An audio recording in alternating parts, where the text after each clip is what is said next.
عبدالغفار جلالوف ساکن دهه آفچی قلعچه ناحیه غفورов ادعا دارد که روز 2 اپریل نظامیان و هم نمایندگان مقامات محلی روستای مقصد ناحیه لیلک قرقیزستان خانه پاخسگی او را خراب کردند. او میگوید این خانه را با دستان خود 26 سال پیش ساخته بود. به گفته او جانب قرقیزستان ادعا دارد که خانه او در قلمرو این کشور جایگیر است.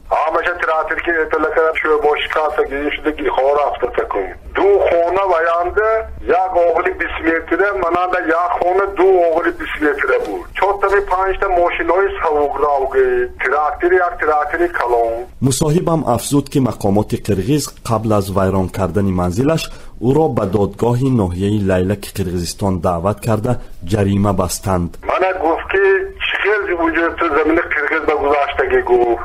من گفتم اونجانده زمین قرقیز نبود گفتم مقصدش هم نبود گفتم. اونی گفت که 10,000 اشتراف بود 10,000 قرقیز گفت 1000 سوم میشد قریب. حالا خانواده جلالوف ها در یک وگانچه کنار دهه آفچی قلعچه جای گرفته است و میگوید سرنوشت من بعدشان معلوم نیست. از دادگاه ناحیه لیلک قرقیزستان در صحبت با رادیوی آزادی تصدیق کردند که به ویران کردن خانه عبدالغفار جلالوف شهروند تاجیکستان در منطقه مرزی این دادگاه قرار کرده است. Да, есть такое решение. Посмотрите, у них там постановление. Там все написано.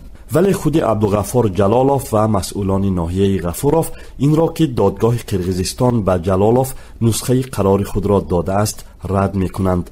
ارگشبای جورایف رئیس جماعت آفچی قلعچه گفت که خانه عبدالغفار جلالوف در جای واقع بود که حالا خط مرزی بین تاجیکستان و قرقیزستان تعیین نشده آنجا بحثناک محسوب می‌یابد.